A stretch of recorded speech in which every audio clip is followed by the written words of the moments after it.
The phenomenon being that a large number of fireflies manage to flash in unison, and they start out of phase. So if you have a bunch of two synchronized state, so that's what's generally observed, that if each firefly happens to be, each firefly is an oscillator which sparks at regular intervals. So that's what it turns out that each of these insects are capable of doing, emitting flashes periodically. And when you have a whole group of them, each one starts out emitting flashes of its own accord, but there is so you start out, each starts out essentially in its own way, and if you are to reach a synchronized state, there has to be some interaction. I mean, if each one of them kept on flashing in its own way, you would not reach a state where they are flashing in unison. So there has to be some kind of interaction.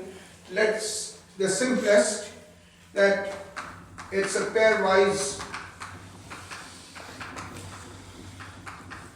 interaction, in the sense that if one of them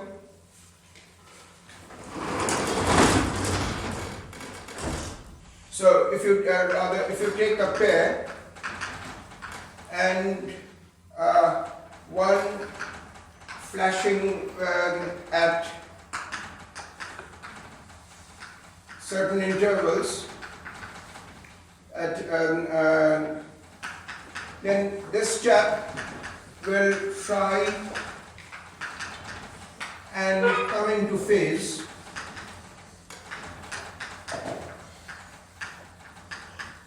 with the other. So there has to be some kind of interaction. By looking at the phase of this firefly, the second one decides to try to adjust its phase to come into a phase with this chap over here. What we'll do, we'll start with a trivial situation. The simplest model is one firefly and an external probe.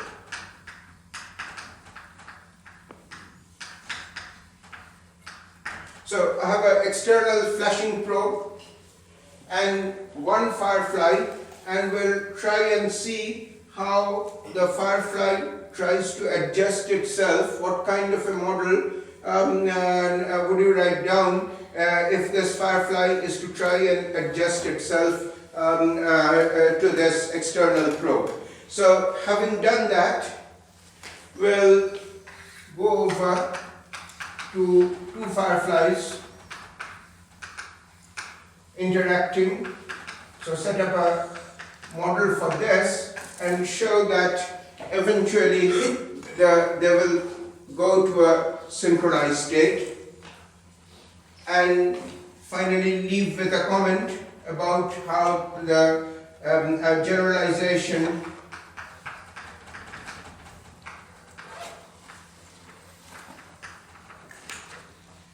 what the generalization of this two firefly situation would be. So, and one can sort of guess that there should be a synchronized state with n fireflies. So that's the strategy. So we start with the simplest situation. I have a external source whose phase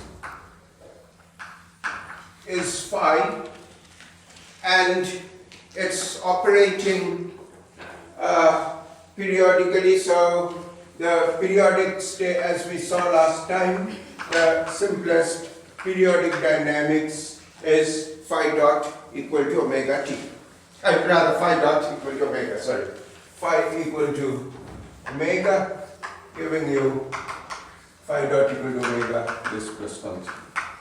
So, the external source, which is phi, which has a periodic behavior, so that's the external light emitting source with phase phi. The phase dynamics is phi dot equal to omega for periodicity, and this is it. So the restriction, again, to make things periodic, the restriction is angles go between 0 and 2 pi, and then repeat.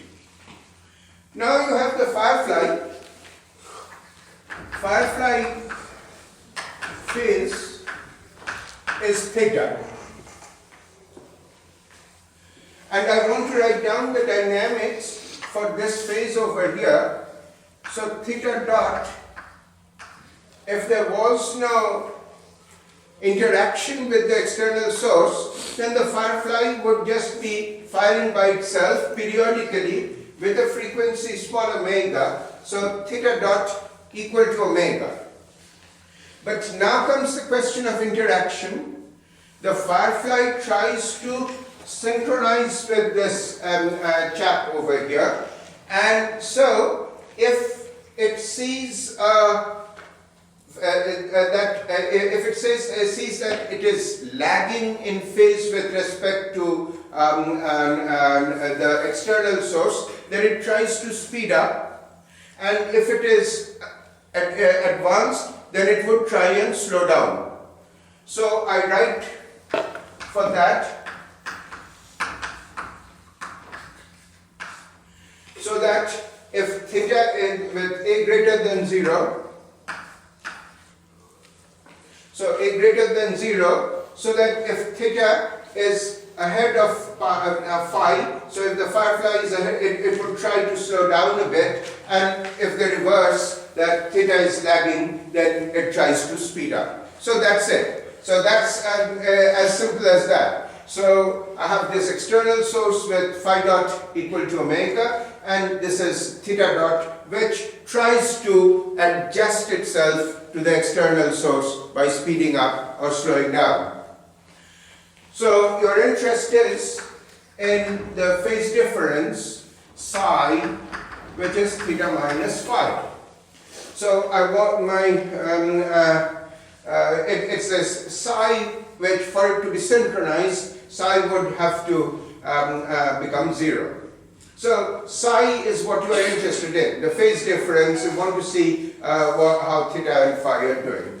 So you want to write down psi dot, which is equal to theta dot minus phi dot, and so theta dot is this. So I have omega, and then I have this term over here, minus phi dot, which will give me minus capital omega, and then this one, which is minus sine psi. Right? So here we are, then psi dot is omega minus a sine psi. That's the system which we had studied last time, and the answer is there are these three classifications where omega minus the magnitude of this is greater than omega, it's equal to omega, and less than omega. So if I'm in case 1, then it's greater than omega, and psi dot equal to omega minus a sine psi gives rise to a periodic behavior t equal with a period. So the answer is periodic case 1. So omega minus omega greater than a. So this never becomes 0. So your psi dot is always there, slowing up, slowing down, speeding up, but always going around on the circle over here with a period which is 2 pi over square root of omega minus a squared minus a squared. So that's it. That there is psi is simply going to go round and round, 0 to 2 pi, 0 to 2 pi, 0 to 2 pi. That's the way, no synchronization.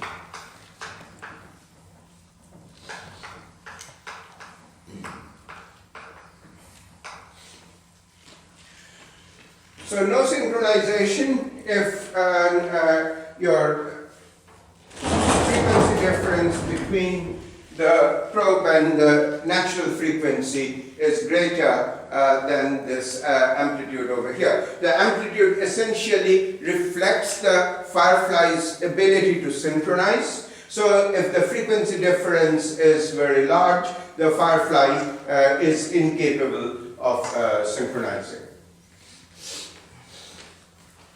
2 is the case where omega minus omega equals a, and t tends to infinity. So the phase doesn't sort of repeat. I mean,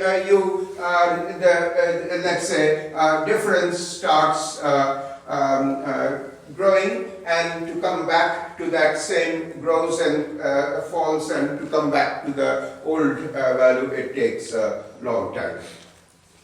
Third is the case where you have a fixed point. So this magnitude is less than a, and so you have the fixed point sine of, so now it's a question of fixed points. Sine psi star is omega minus omega over a. So omega minus omega greater than 0. If this is greater than 0, then it's in the first quadrant.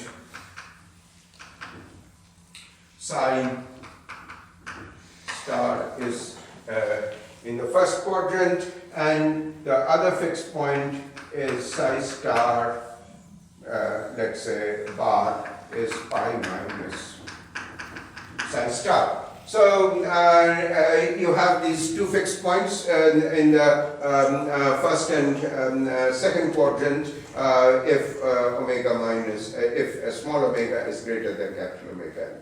But all right, so what's which one is stable? Obviously, if I want to look at this question of stability, that would be determined by this f psi over here. F prime psi star is minus a cosine psi star. So the first quadrant chap, this is stable, and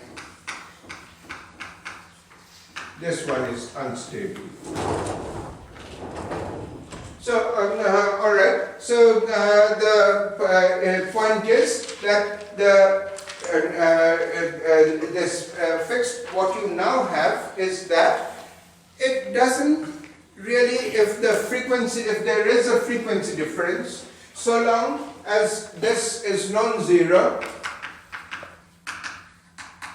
so long as this is non-zero, you don't have a perfectly synchronized situation, but you have a situation where phase difference is a constant, which is a phase locked. That's just a word. It's a phase locked or entrained state. So it's these words, I mean, in describing things come up very often, entrainment or phase locking or whatever. The idea is that I have these two oscillators and they are phase locked, or that if their phase difference, as they vibrate, the phase difference remains constant in time. So phase difference would have to go to 0 for them to actually be totally synchronized. This is not what you would call a synchronized state, but it's the next best thing that you can get. It's if the two frequencies are not equal, you can have an entrained state, provided the frequency difference is less than A, which is the ability of the Firefly to synchronize. So if the ability to synchronize is reasonably strong, then you get this question of having an entrained state. So that's the Firefly business. One Firefly trying to respond to an external source. So this is what happens. So now we are ready to go into the more complicated problem, which is that I have two Fireflies, and each one of them firing in their own way.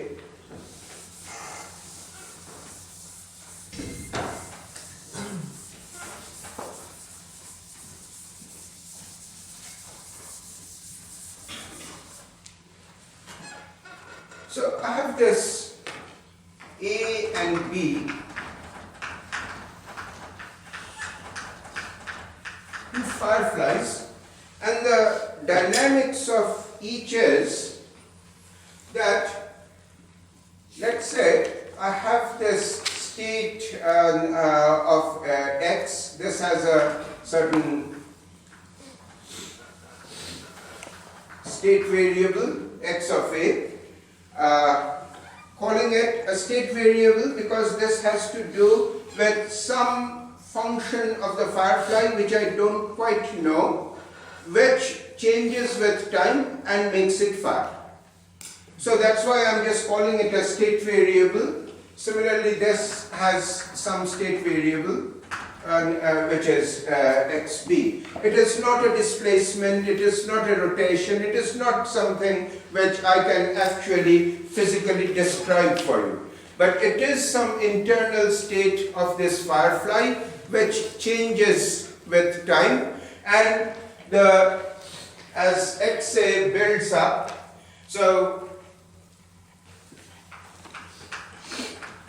XA builds up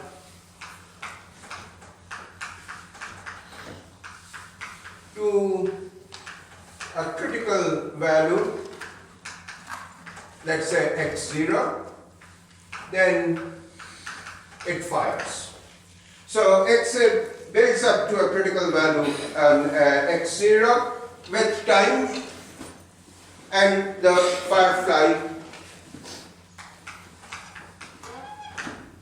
fires and then returns to the initial state. Fires and returns to the initial state. So the dynamics of the state, the change in dynamics of this Firefly, the dynamics of the individual Firefly which is emitting pulses, is that you start, its internal state starts from some value, and with time this changes and reaches some point at which it can flash. So it flashes at that instant and returns back to the initial state, then goes through that same time once again, flashes, returns. So it's a periodic flashing and described by some dynamics which I really don't know, but there is some state variable certainly which is changing with time, allowing it to flash, and then coming back, and then, so that's the picture. XP does the same, each firefly is identical, so XP on its own would be doing the same thing. When its state is whatever the initial state, it starts from there, goes up to, so a rest state, let's say, and then goes up, builds up to this critical value, fires, and now, so once again, if this were so, then I mean this x of a, let's say, starts from some value over here, which one can, so this is x of a changing with time, it builds up, goes like this, then falls back over here and goes back like x of b also has its similar curve, exactly identical curve for x of b, but it started probably when this chap was over here, then this chap was, let's say, at the same instant at t equal to 0, when this was at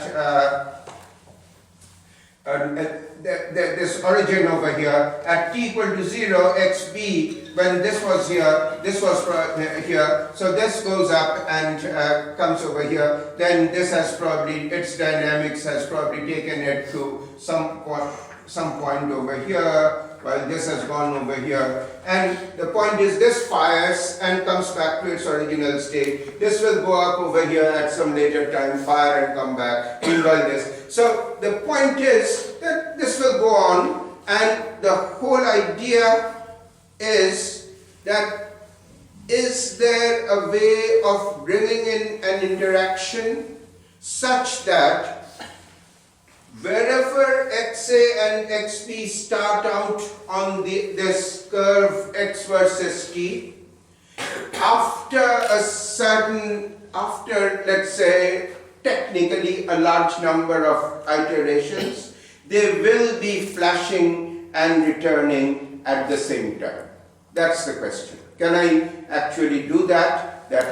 What's the simplest model that one can think of where you can show that regardless of the initial condition of these two fireflies, of the two, they will eventually synchronize.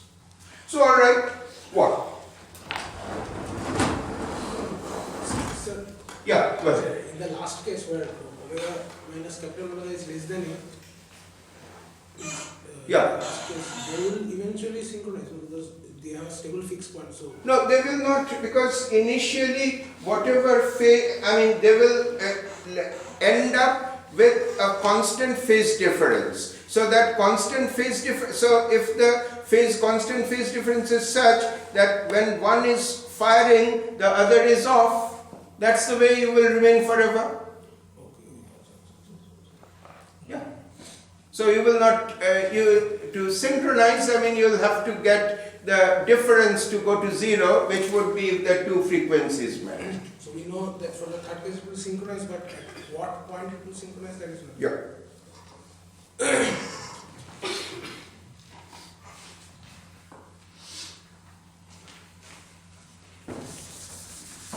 So all right, so what's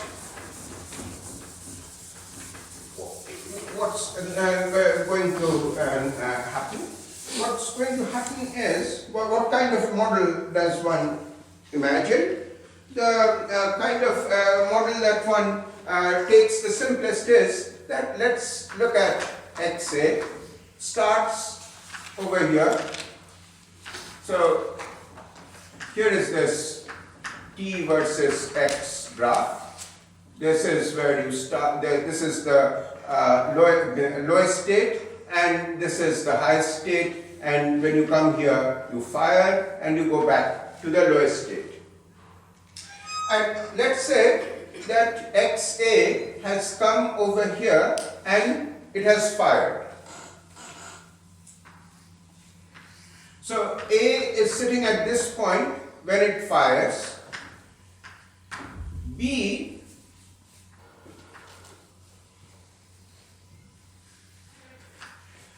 at the time when this has fired, this is for B now, B, let's say, has a value of x which is over here.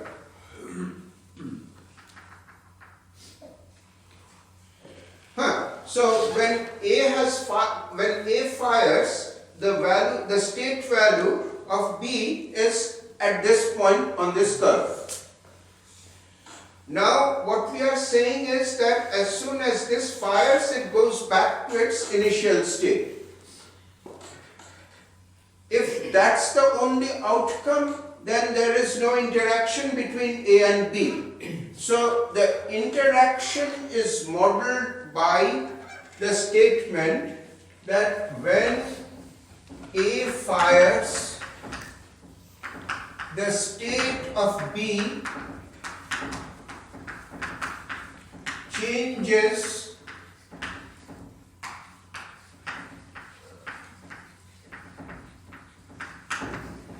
by an amount epsilon. So this is the interaction, and that's it. I mean, which is not so bad a business.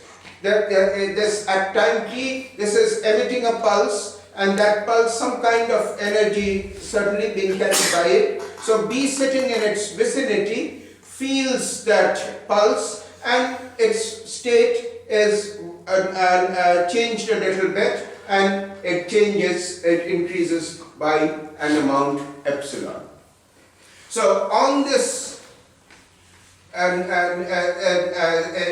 this instant over here, B moves from, when this one has come down to 0, B immediate at this next counting begins. B is not over here, but has moved somewhere over here at the time when this chap has moved back here. So this was the initial configuration. A is sitting here, B is sitting here. You fire, and then if A has to come back, A fires, has to come back over here, and B at that instant when A has fired goes up over here.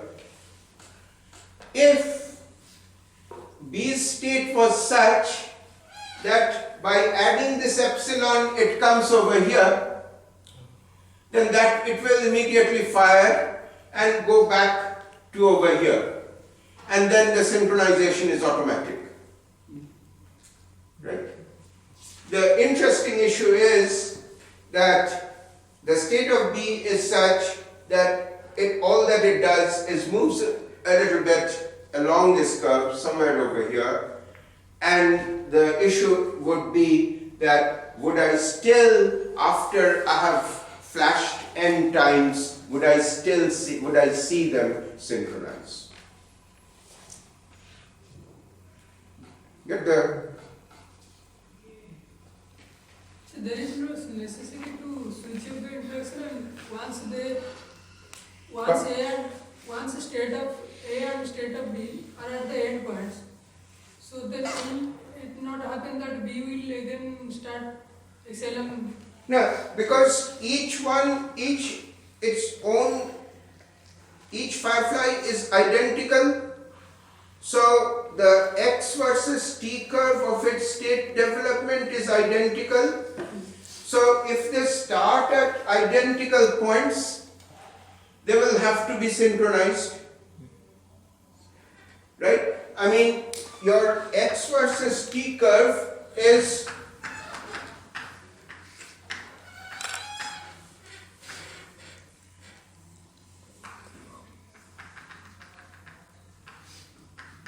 so let's say it goes from 0 to 1. This curve is universal because it holds for all fireflies.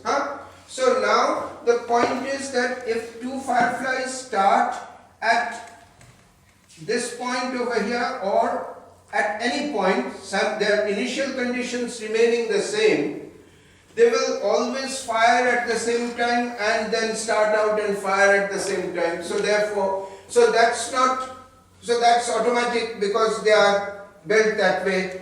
But suppose they start out, I mean, point of, if they start out at different initial points along this curve, would, as time goes on, as at long time, would this, that in this model over here, when what is happening is, the model is that if A fires, the state of B changes by an amount epsilon. Similarly, if B fires, then the state of A would change by an amount epsilon. And I have them starting out, let's say A starts out somewhere here, B starts out somewhere, and when A reaches this point, which is the firing point, then B, let's say, it's sitting over here.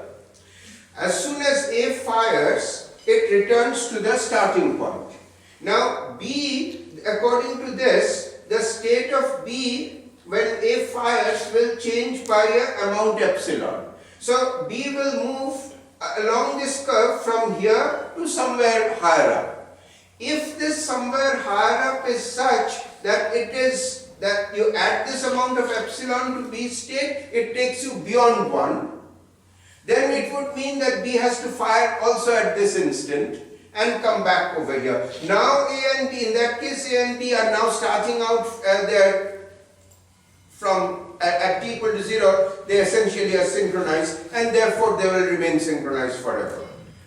But if it just moves to an arbitrary point in this curve, then I have to show that if this process goes on several times, then eventually it will so happen that A and B will come to the origin at the same time. Yeah. It is also necessary that when B fires, the state of A will change. Pardon? This distance is just too It is problematic. also necessary that if B fires, then state of A will change. Yeah, sure. Yeah. Absolutely.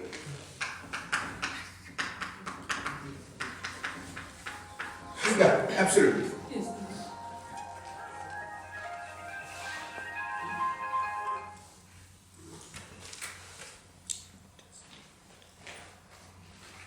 So that's the. Alright, so now what? Now, alright, the initial approaches to this was actually to specify some dynamics for x of t, which took this all these features that I told you about into account. So write down a dynamics for x so that you have curves like this and so on and so forth. The improvement which came a couple of decades ago was that one did not have to write down a dynamics and go through the solution of the dynamics to show that it's synchronized, because for one thing, each you show it for one kind of dynamics may not work for another dynamics, and so on and so forth. So all right. So the picture that we are going to talk about is pretty general in the sense that you assume that the evolution of the state. So there would be the phase variable. The important thing would be, as we talked about over here, there is a phase variable phi, which goes from 0 to 2 pi. So instead of so phases, as we saw, go from 0 to 2 pi, and we'll just, instead of writing 2 pi, we'll normalize the phase so that it goes from 0 to 1. So there is a phase variable which goes from 0 to 1. As the phase changes, the state changes. So I can write the evolution as simply some function f of phi. So my phase is changing, and the phase of each oscillator the simple oscillator is your Firefly. So the phase of that is changing from 0 to 2 pi, which I am calling 0 to 1. And as the phase changes from 0 to 1, its state, which is another abstract variable which you do not know, state changes according to some prescription x equal to f of phi. What is the rest? What kind of a f of phi am I going to deal with? I am going to deal with, I'll put restrictions on f of phi, which, so f of phi starts out at 0, which is alright, that's just a question of changing origin. It goes up to 1, which is when you have the firing, and it is monotonic and goes up like this. So it goes up to its maximum allowed value monotonically. So my restrictions, f phi monotonic 0 less than equal to phi less than equal to 1. And so f prime phi is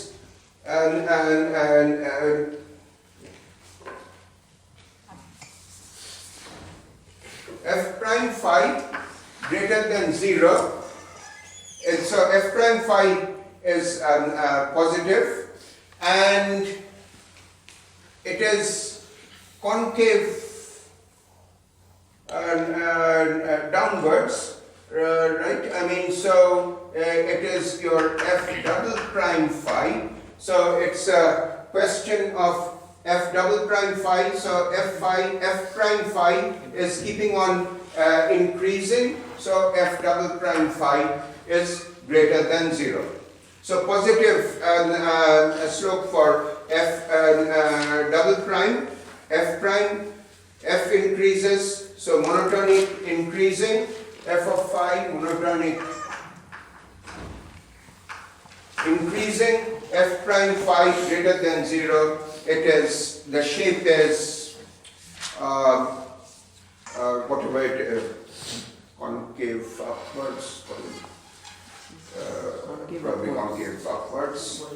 Why did you assume that this was concave rather than this type of convex type of? Yeah, right. And it's a question of either go either or. I mean, I have taken it to be the concave upwards over here. I could have gone the other way. That's my other.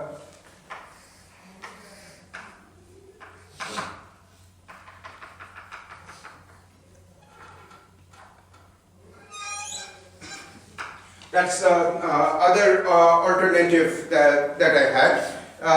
We'll just wait for a few minutes. We'll see what.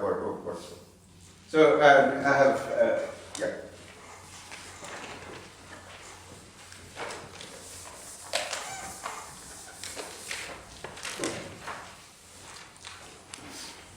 So the choice of f of phi is f double phi, f double prime positive. All right. I have a inverse.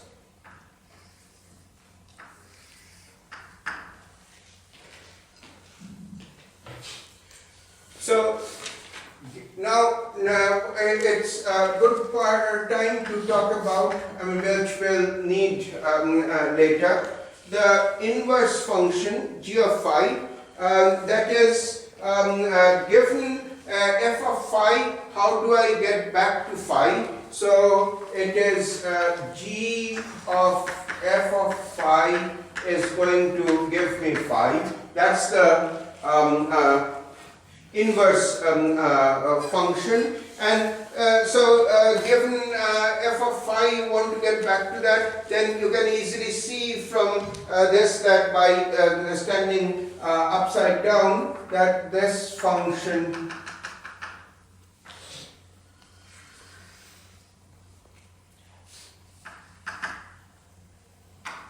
would have to look like this. So monotonically G phi monotonically increasing.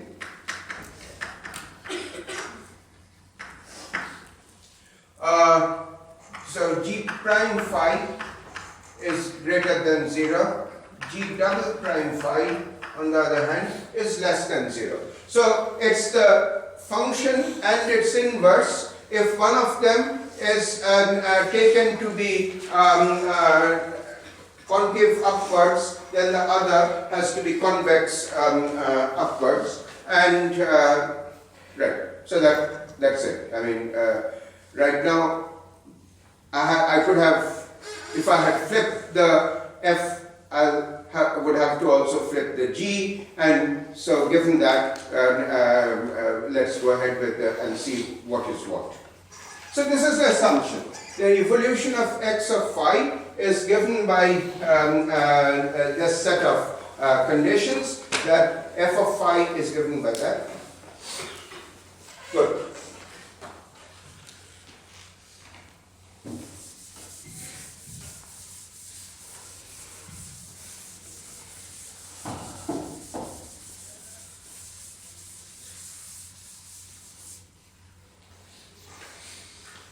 Alright, so I start with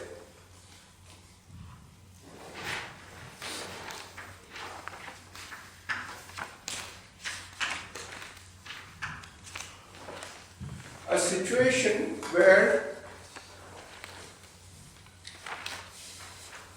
XA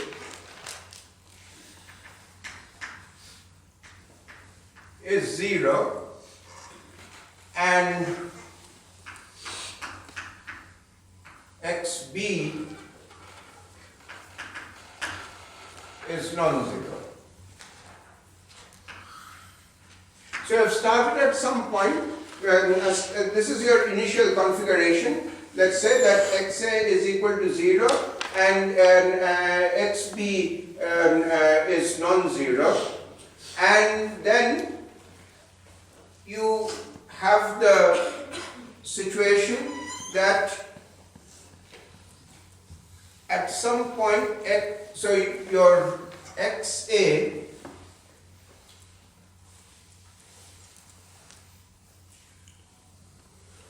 let's say at XA fires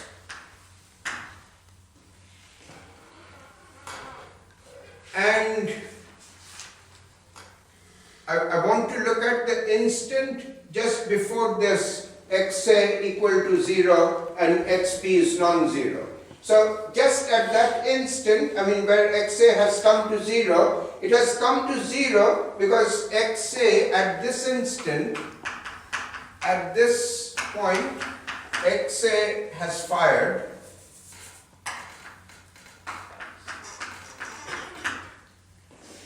And so its phase had reached 1, so that's why it fired, and it has come back to 0. So it has come back to 0, so you are starting when XA is 0 and XB is non-zero, which means that it is, you are starting at the instant when XA has fired and has come back here. Now I want, so I start at this time where XA has fired, XB is some f of phi.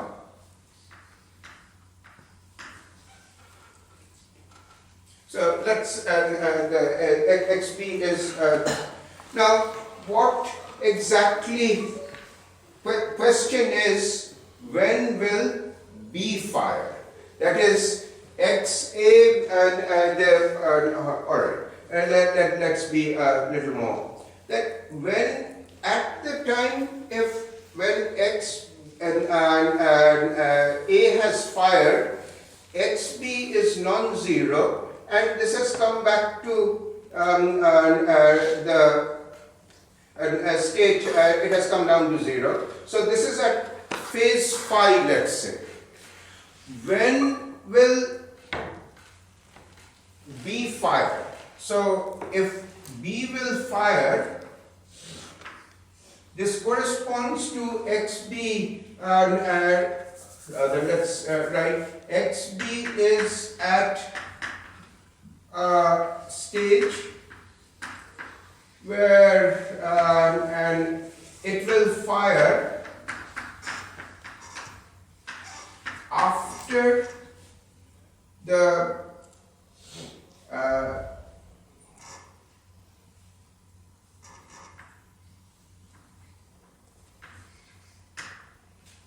so, alright, let me make this clear. I want to get where exactly is this x of b when xa has fired and is back to this point over here. So there has been a firing at a stage when xa was at its phase had reached 1. And the where on this is A over here, and on this curve over here I want to locate where B is. Now B is going to fire, so B, let's say, is going to fire when its own clock becomes 1.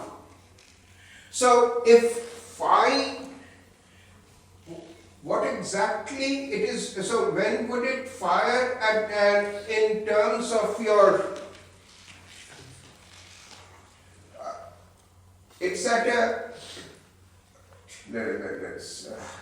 sorry, I get this thing absolutely get the point, because this is the whole trick over here. You are XA has fired at this point, and you are back over here, and you want to know when XB, what in this phase picture, where exactly is XB and when is XB is going to fire. So if the f of XA is equal to 1, its phase is, according to phi of A, has become equal to 1. Now, it is B will fire if x of B is equal to 1, where this phi of B is going to become equal to 1. So should it be G of x and G of x? Yeah, in a minute. So if B will fire when f of xb has become equal to 1, and right now it is phi of a which has become equal to 1, and the xb which is somewhere where it is not in a state where it is going to fire, is what we are going to put is xb is equal to 1 minus phi, so that what will happen is that if this phase of b is going to, the implication is that I put the phase of xb as 1 minus phi, so that if I go another phi in phase, then x of b is going to become reach this position 1 and is going to fire. So the current state of f of xb is 1 minus phi. If I take it as 1 minus phi, then if this builds up somewhere along the line, it is at this stage 1 minus phi, sitting at some point over here when exactly A has fired, and after a phase movement of phi, it is going to go and reach 1. So the state of B at this point when X has fired is somewhere below 1, and somewhere below 1 is denoted by xb equal to 1 minus phi. So it is f of 1 minus phi, and that is the state of b, but it is not going to be f of 1 minus phi. If it had just been proceeding by itself, independent of A, so A has fired at a time when A's phase has become equal to 1, B is still some ways to go in phase before it reaches 1, it's at a value of phase which is, let's say, 1 minus phi, and so it is the value of its state vector states is f of 1 minus phi. So if B was going to sit over here when A is fired, after the firing it becomes, so this is the value f of 1 minus phi, it is still not reached phi, and then when you fire, B goes up to this f of 1 minus phi plus plus epsilon. Right? So A fires when A's phase has reached 1, B's phase has not reached 1, it's at 1 minus phi, and so its value state its state is given by f of 1 minus phi, so it is at this point over here where B is, so this is say some 1 minus phi, and B at 1 minus phi, lagging A by the phase phi, is now at its value f of 1 minus phi is enhanced by a certain epsilon, which is what this model told us, and therefore its state, the state of xb at the instant when this is going to be 0, the state of xb is going to be f of 1 minus phi plus epsilon, and the state of A is xa equal to 0, and therefore the phase of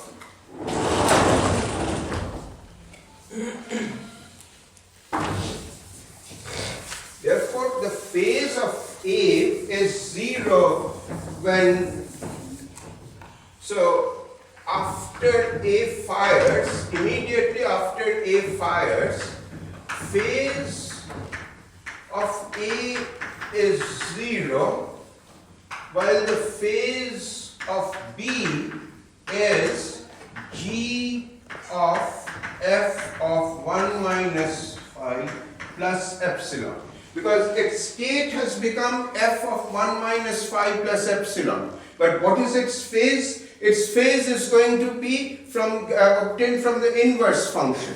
So the phase of it is g of f in 1 minus phi plus epsilon. Is that, I mean, that's the first round of argument. Does that, yeah? It's about the notation, this x's and phi's are being used interchangeably. Pardon? X's and phi's are being used interchangeably, so I don't know. X is the state, phi is the phase. So x is the state.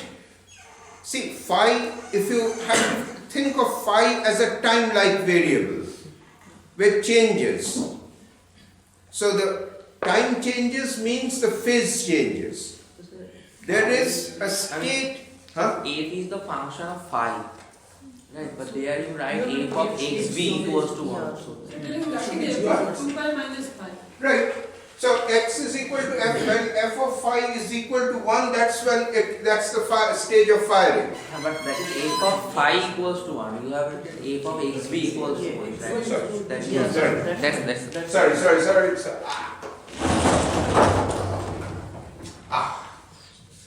Sorry about that. So, and the ends are identified, like the ends of the curve, they are identified in some manner. 0 and 1. Alright. So f 0 equal to 0, f1 equal to 1. Okay. So it's a repeat business. So x time starting from 0 up to 2 pi over omega, thereafter you repeat once again. So time replaced by phase, and the state is, let's say, your displacement. So you start with F0, x equal to F phi is the description of the dynamics. Yeah. So except that the dynamics is the state changing as a function of the phase.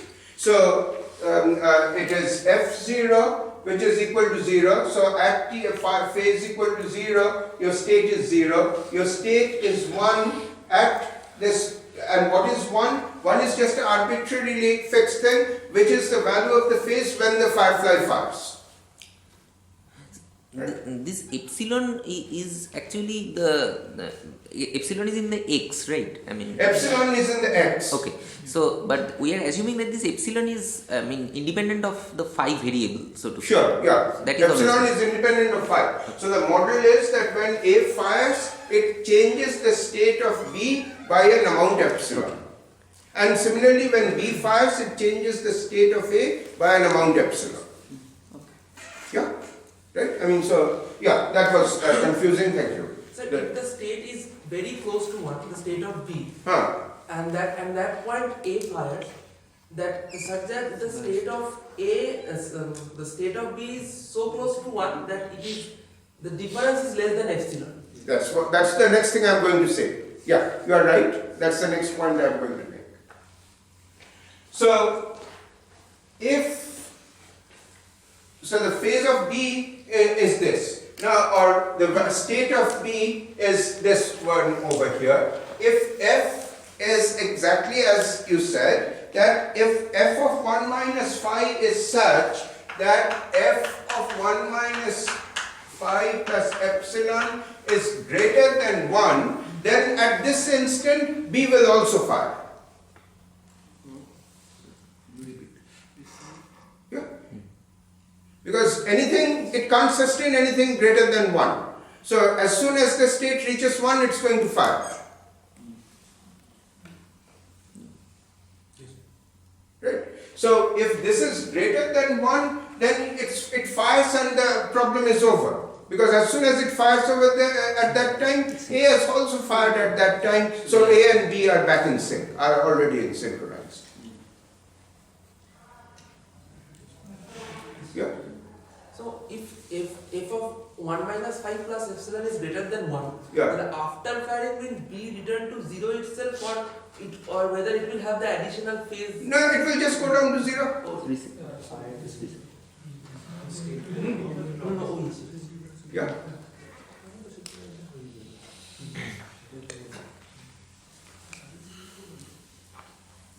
So, therefore, I mean, this is the simplest situation, and then our discussion, therefore, has to be on a situation where f of 1 minus phi plus epsilon is still smaller, less than unity, and I have to worry about what is going to happen as further firings happen. So there is a discontinuity at 1 minus phi, right? In the g of f of in the function. Means g of f of 1 minus phi plus epsilon equal to g of f of 1 minus phi, because it has to. Yeah. All right. Because at that instant they are both.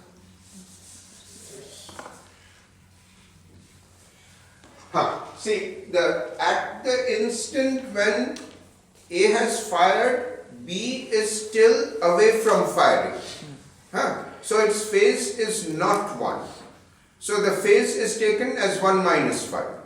Right? So its value, state value would have been f of 1 minus phi. A has fired. So its state value immediately becomes f of 1 minus phi plus epsilon. But phase is same. This is instantaneous. So the phase has to be same. When state is different, f of 1 minus phi plus epsilon. Epsilon. But So- phase is same, 1 minus phi. No, phases I have to, phase I have to get. No. I know the state has changed. That is why the next line, that if the state has changed to this, then the phase has to be obtained by inversion. Okay. for the inverse to exist, it must be continuous. For the inverse to Exist. So when A is at 0 and B fires, only A get to another state. Now, see, all this is happening instantaneously. Immediately reach 1, then it's A 1 at the same time and 0 at the same time. See, alright, I mean, yeah, there is all this instantaneous happening. But the point is that suppose it does not hit that, you are talking about f of the problem bit is that this is less than 1, and I have to see what happens when. So what happened? Let me define h of phi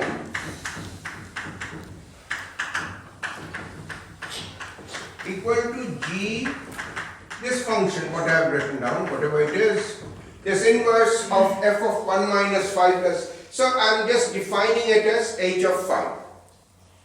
And what has happened is that I have started at the first instance when you started with 0, so x let's say was 0, and b, the phase of b was some phase of a is 0, phase of b is phi.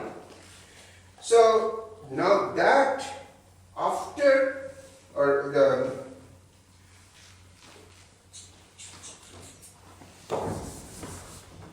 okay, so I started with this situation where A has fired and it has come back to 0 over here, and B, which was at this position where it was 1 minus phi, has gone to a situation where its phase is given by g of f 1 minus phi plus epsilon. So you have at this point over here, the phase of B is h of phi, and the phase of A is going to be 0. So it is so it is phase of A is 0 at this instant, and the phase of B is this is just after A has fired and gone back to 0. So, alright, now if I do another if there is the next firing, if there is the next firing over here, then after the next, so what does it do? This firing over here has shifted one of them to 0 and has put the other at h of phi. So it is another, what's going to happen if there is another firing, that there will be interchange. So what exactly was it before the firing? Suppose, it was, if I started out from phi for A, it went up and fired. So if B was at 0, so if B was at 0 to begin with, and x was at the phase of A was at phi, and this went up to 0, and this started at 0, then at the end of it, it would be that after this has fired, it has become to 0, and B has moved to h of phi. So the initial condition, if I started with the phase of A at phi and the phase of B at 0, then when you go over and when A fires when phi becomes 1 for A, then you are going to land up with, it is B which is at f of 1 minus phi, it still has phi distance to go to fire, and then you are at 0 to h phi, and you go once again, it is going to be h now phi to this, 0 to this, and then it is a question of interchanging and operating with H. So it is going to be H of H5 and 0. So the different sequences of firing over here, you start with these two oscillators, start with A sitting at 5 and then going 1 minus 5 phase to reach 1. So that is when it fires, and B at that time is at f of 1 minus 5. So it gets this plus epsilon because of the firing, and therefore goes up to h of 5, and then it is the next step is going to be that reverse once again, and this is it. So see if you see if this is clear, because after this it's going to be just straightforward manipulation. So I looked at this firing business of A. So if I put the initial state, now where does A start from and come and fire? If I put B at that point is at as I said at 1 minus 5, it still has to go to 1 to fire. So what was the initial condition? That if A phase was at 5 and B phase was at 0, then when A fires, A has gone from 5 to 1. B, which was at 0 at that time, has gone from 0 to 1 minus 5. So 5, when that is what puts B at f of 1 minus 5. Firing puts it at f of 1 minus 5 plus epsilon, and therefore at some the phase value is some g, is the inverse g of that, which is the h5. So after one firing, this the initial condition that you start out with, that B is at 0, A is at 5, A goes and fires. A goes and fires after a time 1 minus 5. So, or phase 1 minus 5, B climbs up to f of 1 minus 5 at that time. It gets a certain amount of epsilon, and therefore its state is such that its phase is h of 5. And you play, so you call this some, let's say, you start with 0 and psi. Now you start with 0 and you start with phi and 0, you run it. You come up with 0 and psi, where psi is h of 5. Now you play the B firing. So this was the A firing, and this is B firing, and this is one firing. Now this is firing of B, this was firing of A, and now it is B firing over here. So just as what we had seen, that the state of after B fires, its state would have to be back to 0, and this must, when this starts out psi and goes up and fires, it's gone 1 minus psi. So A would now be at f of 1 minus psi, gets a bit of epsilon because of B firing, so its phase, so its state becomes f of 1 minus psi plus epsilon. It's invert to get the phase, so it is h of psi, but psi is h of phi, so it is h of phi, which is the state of A, and this is 0. Is that, I mean, so that's the argument of two firings, firing of A, firing of B. Start with the initial condition phi 0, one firing state of A, followed by another takes you here, followed by another firing state which is of B, takes you there, and so after two firings we have come from here to over here. So that's the statement. Now anything that is will sort out whatever is not so straightforward. Is this? All of you happy with this now? Very good. So now comes this question of what we had seen on the very first day when I gave some introductory material on what can happen on what systems. that there was this question of studying the periodically driven system, which was the swing. And what we had done is, instead of considering the continuous dynamics, we had worried about only the swing at certain instants of time. Yeah. So now see, the two firings, a firing of A and a firing of B, has taken me from phi to h of phi, which you define some r of phi as h of phi. Then this has become some r phi 0. So after two firings, you start with phi 0 and end up with r of phi 0.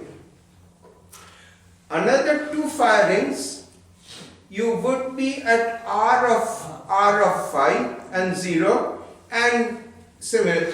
So the dynamics, if I look at the focus on discrete steps in dynamic evolution,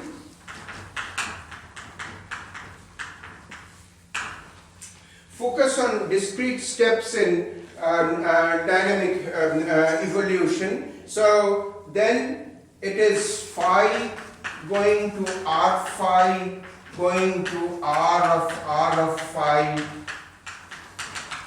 right? So that's the, and what do I want to show? That R will tend to 0. So I have to show that r of phi, I mean that this r of phi under iteration has to go to 0. 0 or 1? 1, 0. Yeah. Means within epsilon. Yeah, because 1 is the same as 0. So what will my strategy be? My strategy will be, look at fixed points of r phi, that is phi equal to r of phi. That is this particular stepwise dynamics is why this? Because this dynamics is really phi at the stage n plus 1 is r of phi at the stage n. So that's the dynamics, right? So it is what is called, that's why the r is what is called a return map. So r is it has returned your system to the same state, except that phi has become r of phi. So in the epsilon goes to 0 limit, I am exactly back to the same place. Yeah, but epsilon going to 0 means that there is no interaction and therefore there is no synchronization at There all. will be a constant phase difference. Pardon? Therefore, epsilon goes. You will have a constant phase difference.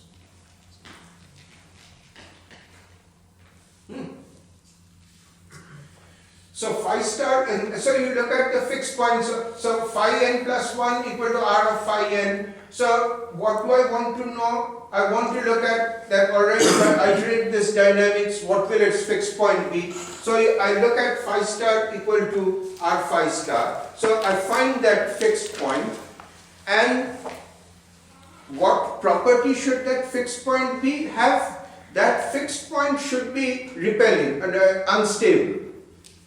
Because if it happened that r phi star became equal to phi star at some phi star which is a stable fixed point, then there can't be any synchronization. You will have a fixed phase difference. Yeah. So it has to be that if this one has a fixed point, that fixed point, whatever fixed point this has to be unstable so that the system runs away. This is like phase difference in If case the of fixed point is at 0, Pardon? If the Fixed point is at 0. if the fixed point is at 0, you don't, I mean, because then you are already, I mean, you are going to start out, you are going to go back to 0, 0. That happens for epsilon goes to 0, we are having a fixed point at 0. Yeah, epsilon will, so, I mean, it's a trivial situation where certainly, I mean, that would be a synchronized. So it's like a phase transition where we had fixed point. Huh? In case of phase transition, we also saw that there was unstable fixed point. Yeah. Yeah, that's right. So I have to, alright, now there are a couple of things over here which you should. The question of what's these questions of domain. Domain of h of phi. So one has to, we were talking about the interval 0 to 1. We were talking about the interval 0 to 1, and question is that what is the domain? Is it still 0 to 1?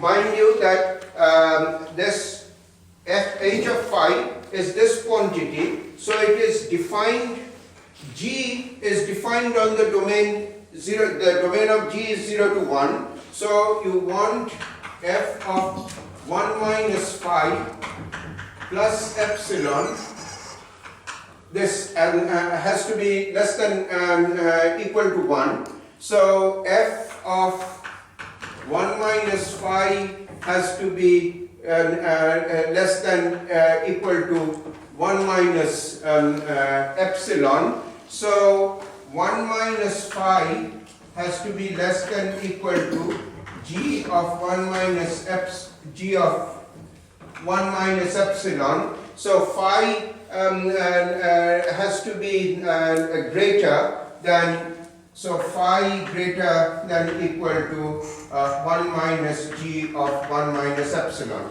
So there is the lower bound, the h phi, the lower bound is going to be delta 1 minus, so this delta is given by 1 minus g of 1 minus epsilon. So it's easy to check that you can go all the way up to epsilon phi equal to 1 without a problem. So the domain, the upper reach of the domain remains phi equal to 1. So, but for h of phi, but if the lower one, which has a problem, phi has to be greater than 1 minus g of 1 minus epsilon. So delta is this. It's almost 0. For epsilon equal to 0, it would be 0. But for epsilon slightly non-zero, it is slightly shifted. So the domain of this, the domain of r and phi, you can r phi, you can check for yourself, would be delta, and then I think it is h inverse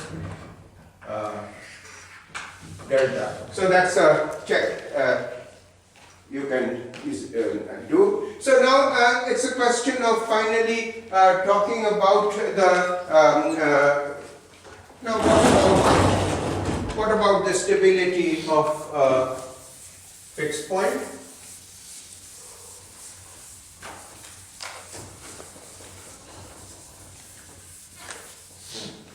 So the stability is going to be determined by r prime.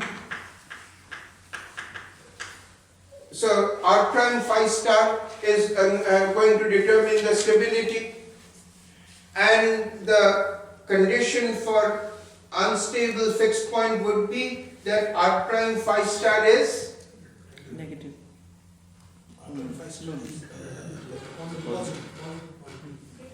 one, right? I mean, because this is difference, I mean, this is the structure is phi n plus 1 equal to r phi n. So it goes discretely.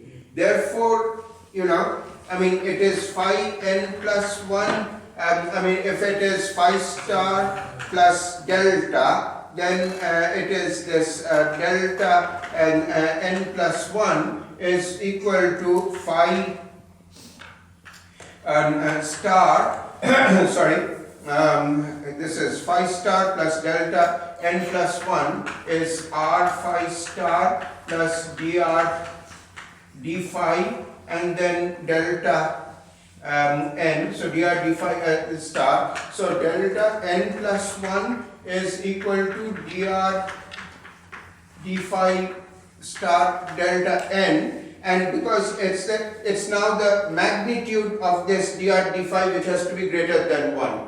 When it was differential equation, this became it went into the exponential, it became e to the power lambda t, therefore lambda had to be greater than 0, but now it is just multiplicative. Because it's multiplicative, it has to be 1, greater than the magnitude has to be greater than 1.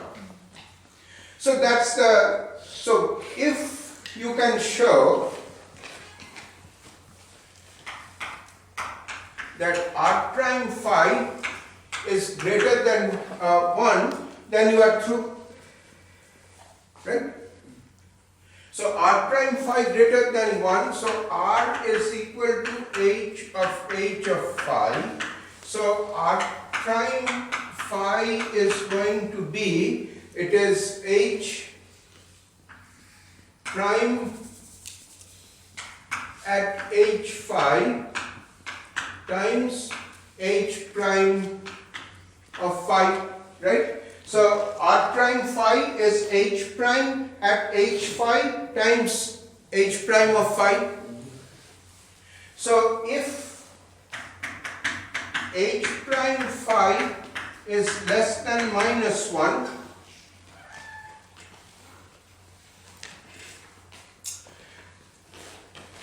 h is defined as a g, so it's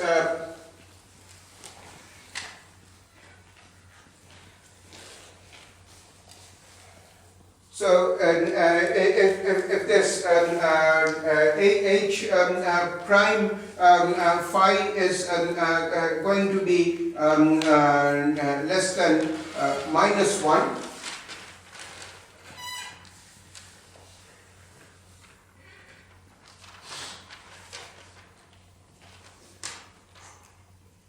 yeah, if h prime phi is going to be minus 1, I should have the bit of this g of phi, the domain, the phi should have been going from 0 to 1, right? I mean, it is g of phi which is equal to, I want g of 0 equal to, so this is my, that will come, not so clear cut here. That's so h prime phi has to be equal to has to be less than minus 1. If this is less than minus 1, then r prime phi would be great. So let's look at h of phi. H of phi is equal to g of f of 1 minus phi plus epsilon. So h prime of phi is going to be g prime of f of 1 minus this, then the derivative of f prime of 1 minus phi, and so this is with this with respect to f, and then a minus 1 coming from the minus phi, so it is this minus 1 over here. So it is equal to minus g prime f of 1 minus phi plus epsilon f prime 1 minus phi. So I have to look at f prime of 1 minus phi. So the period of phi is 1, right? So you can remove the period, just keep it. Is the period of phi is 1, 0 to 1 abnormal. So do we have to keep the period? We can just write it f of minus 5. F of 1 minus 5 you can write as f of minus 5. Equal 1 minus 5. Yes, the period of phi is means 5 plus Phi goes from 0 to 1. Yes, yes. Yeah, so? So my period of phi is 1, right? Huh. So f of 1 minus 5 I can write as f of 9. I don't have to carry the period. Like F of 1 minus 5 is? It's not continuous. There's one epsilon. f of 1 minus 5. Let me finish it getting and then we'll talk about this. Let me get the business through, which will, I have to, so my business would be to write f in terms of f prime of 1 minus phi. That's what I want to do. I want to write everything either in terms of g or in terms of f. So I want to look at g of f of x equal to x. That's the definition of g. So g prime at f of x, f prime of x is equal to 1. So f prime of x is equal to 1 over g prime of f of x. So f prime of x is 1 over g prime of f of x. So this is equal to minus g prime of f of 1 minus phi plus epsilon divided by g prime of f of 1 minus phi. Right? So I have substituted f prime of 1 minus phi as 1 over g prime. So from here, x is equal to 1 minus phi, so this is equal to g prime of f of 1 minus phi. Yeah? Right? So f of 1 minus phi, so call f of 1 minus phi some number mu, then h prime of phi is equal to minus g prime of mu plus epsilon divided by g prime of mu.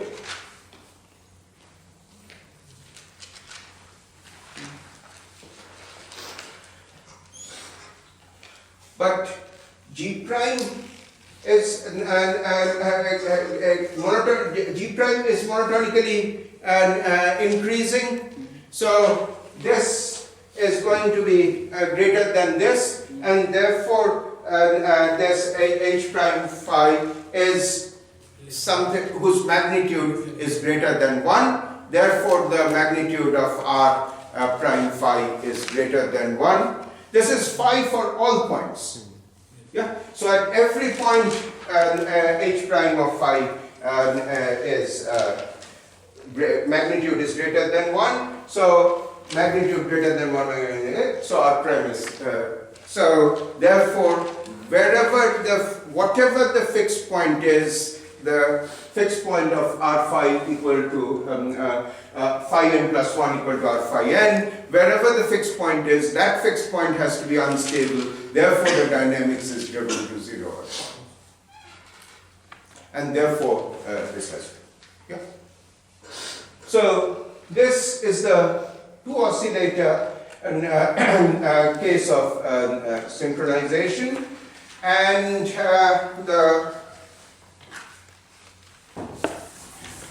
you can imagine what the n particle n oscillator generalization would be. You have these n states x1 to xn, and each xi goes from 0 to 1.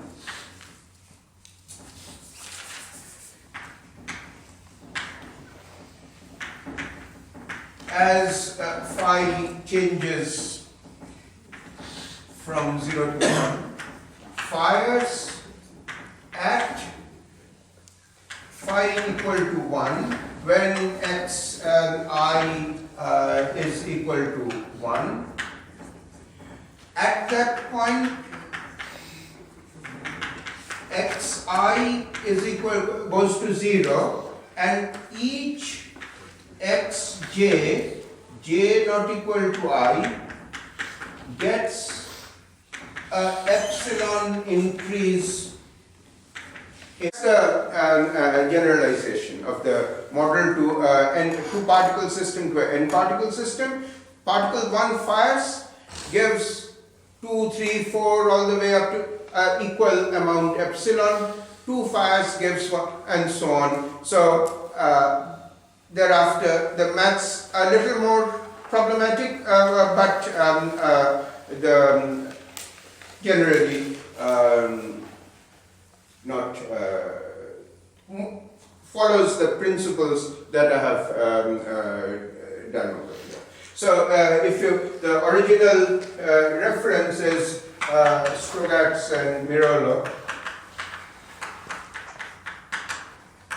This is Siam 1993, which has this, which is the standard reference on the Firefly synchronization.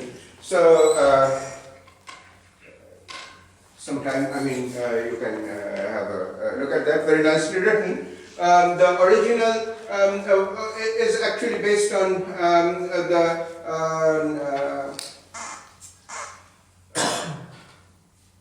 this 2x as a function of time, say with x of t specified. That was the thing which had been done a few years earlier, I think, sometime in the late 70s or so, by dealing with class of biological oscillators. Somebody had looked at this math question of whether x1 of t and x2 of t will synchronize in a period. The Strogatz-Mirolo is actually a generalization of that the dynamics does not need to be prescribed. It is just some evolution over here. So that's that. So now, you can go back. Let me come back to the question that I took f of phi to be of this kind, giving you a g of phi which is of this variety. So you can go back and think if whether I can interchange f for g or not. That is, would I run into any difficulty if I had done the other way around, g of that variety and f of that variety? You can give it a thought. You see the whole process in front of you. Is there any place where the argument could break down? So something to think about. So that was the question at the beginning of the class. Why this restriction? All right. I put the restriction, got some answers. The point is, could I have gone the other way around? So, all right. I'm not here tomorrow, but we'll meet over here at 11 on Saturday. There was some request about next week's classes. Number 1, classes will shift to the string area classroom. Number 2, because of the lectures during the day, you may have some overlap. If you give me a set of timings which are more or less acceptable to all of you, then I will try to adjust and do that for the next couple of weeks. Right? So it's a 2-week school covering the coming week and the week thereafter. So it's depending on what kind of schedule they have, and you can give me a common time which is convenient for all of you. For the reverse function, there will be a h prime phi equals to 0 like that. If it is decreasing, at the highest point, maybe the h prime phi is 0. That will be